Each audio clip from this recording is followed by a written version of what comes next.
Serafina and the Splintered Heart, Chapter 1. Serafina opened her eyes and saw nothing but black. It was as if she hadn't opened her eyes at all. She'd been deep in the darkened void of a swirling, half-dreaming world when she awoke to the sound of a muffled voice. But now there was no voice, no sound, no movement of any kind. With her feline eyes, she'd always been able to see, even in the dimmest, most shadowed places. But here she was blind. She searched for the faintest glint of light in the gloom, but there was no moonlight coming in through a window, no faint flicker of a distant lantern down a corridor. Just black. She closed her eyes and reopened them, but it made no difference. It was still pitch dark. Have I actually gone blind, she wondered. Confused, she tried to listen out into the darkness as she had done when she hunted rats deep in the corridors of Biltmore's sprawling basement.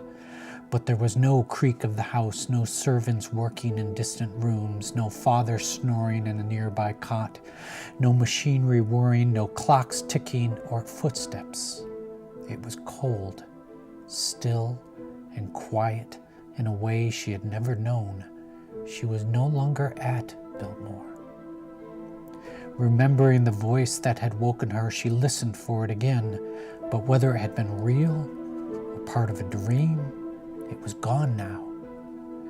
Where am I? She thought in bewilderment. How did I get here? Then a sound finally came, as if in answer to her question. Thump, thump. For a moment, that's all there was. Thump, thump, thump, thump. The beat of her heart and the pulse of her blood. Thump, thump, thump, thump, thump, thump.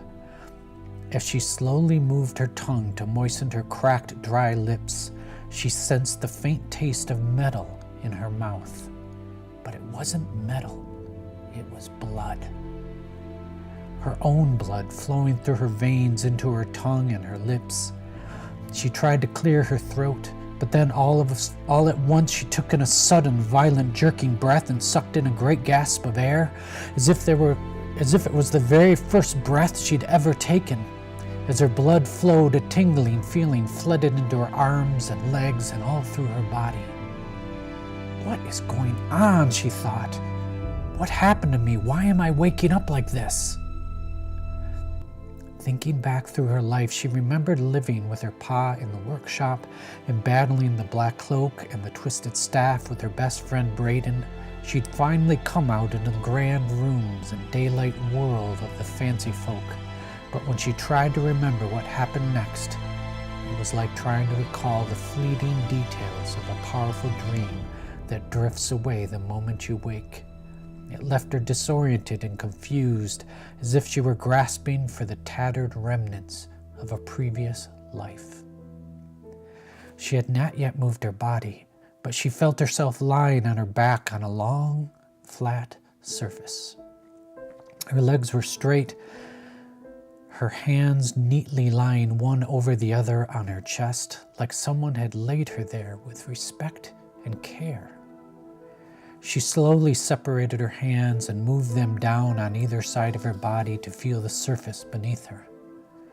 It felt hard, like rough wooden boards, but the boards felt strangely cold.